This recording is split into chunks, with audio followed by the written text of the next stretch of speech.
I'm Matthew from Arvig, and we're going to be going over how to set up your very own cable modem. Step 1. Remove the new modem from the box and place it on a flat desk or table. Step 2. Remove the clear plastic covers from the device and be sure to not block the vents.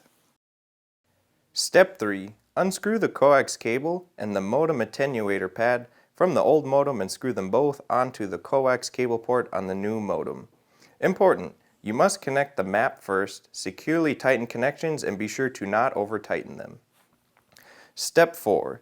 Use the provided power cord to connect the power socket to an appropriate power source. Look at the lights on the front of the panel. Once the @ symbol light is solid, after about 5 minutes, proceed with Step 5. Step 5. Unplug the Ethernet cable from the old modem and plug it into the Ethernet port 1 on the new modem. Step 6. Complete our online forum at arvig.net/self-install to complete the setup process. Arvig customers that need assistance can chat, email, or call.